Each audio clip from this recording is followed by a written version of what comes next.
మోడీకి కాంగ్రెస్కి ఏం చేత కాదు. మీరు అబ్జర్వ్ చేయండి. చంద్రబాబు గారు కూడా ఒకప్పుడు, ఇప్పుడైతే మారిపోయారు, ఆయన చాలా మారిపోయారు. ఒకప్పుడు చంద్రబాబు గారు 2004కి ముందు ఎన్నికలకు ముందు బియ్యం ధరలు పెరగబోతున్నాయి, ప్రకృతి వైపరీత్యం వచ్చింది, ఏదేదో ఇబ్బంది ఉంది, వెంటనే మిల్లర్లందరినీ కూర్చోబెట్టి మీరు బియ్యం ధరలు పెంచడానికి వీల్లేదు, ఈ రేటుకి అమ్మాలి అని చెప్తారు. మిల్లర్లు లేదు లేదండి మాకు సంక్షోభం ఉంది అంటే, అవునాయా ప్రజల కోసం తగ్గించాల్సిందే అని చెప్తారు. 12 రూపాయలకి బియ్యాన్ని బోర్డులు పెట్టి అమ్మిచ్చారు. సాంబా మసూరి, సోనా మసూరి 2004కి ముందు. నాకు బాగా గుర్తు, ప్రతి షాప్ ముందు బోర్డు పెట్టి తీరాలి, లేకపోతే కనుక ఆ షాప్ మీద యాక్షన్ తీసుకుంటారు. అంత సిన్సియర్. కాకపోతే ఆయన ఓడిపోయారు 2004. ఎందుకని? ప్రజలకు ఏం కావాలి? నొప్పి తెలిసాక ఆయింట్మెంట్ రాస్తే ఓకే, కానీ నొప్పే తెలియకుండా కనుక ట్రీట్మెంట్ ఇస్తే కష్టం.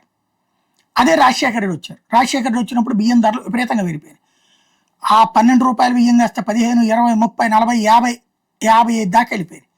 అప్పుడు రాజశేఖర రెడ్డి 40 రూపాయలకు మించి అమ్మడానికి వీల్లేదని ఆదేశించారు. ఓ 2 నెలలు జనాలకు అయ్యాక అప్పుడు అబ్బా రాజశేఖర రెడ్డి ఎందుకని, అప్పటికి 60 రూపాయలు పెట్టి తిన్నోళ్ళు 40 రూపాయలు అంటే 20 రూపాయలు మిగిలినట్టు అనిపించింది. అంతేగాని 12 రూపాయలు 40 రూపాయలు వెళ్ళింది అనిపించాల. అది వ్యూహం. కాంగ్రెస్ సెంటర్లో కూడా అదే చేస్తుంది అనమాట. ఏమీ లేకుండా ఏదో చేసినట్టు. పాకిస్తాన్ సరిహద్దుల్లో ఏమైనా పీకిందా కాంగ్రెస్ పార్టీ? నథింగ్. అక్కడికి ఇంకా మన సెక్యూరిటీని వీక్ చేసింది. చైనా సరిహద్దుల్లో వీక్ చేసింది. అవన్నీ చేసుకుంటూ వెళ్ళాడు. ఎప్పుడైనా చెప్పుకొచ్చాడా? ఇప్పుడు కూడా ఇరాన్ వ్యవహారాల్లో ఏం జరుగుతుంది? కూల్గా చేసుకెళ్తున్నాడు.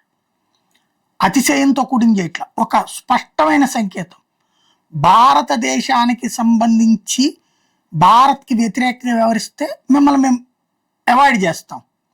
కెనడా ప్రధానమంత్రి ట్రుడోకైనా అదే పాఠం చెప్పాడు.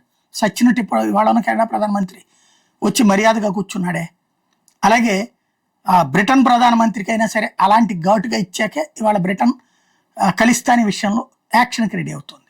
అలాగే ఇప్పుడు గల్ఫ్ దేశాలతో మాట్లాడాడు, సానుభూతి వ్యక్తం చేశాడు. ఆయిల్ నిల్వల గురించి మాట్లాడే వ్యవహారం జాగ్రత్తగా, మన వాళ్ళని తరలించే వ్యవహారం జాగ్రత్తగా. డ్రామటైజ్ చేయకుండా వెళ్ళడం అన్నది మోడీకి చేతనైన పని.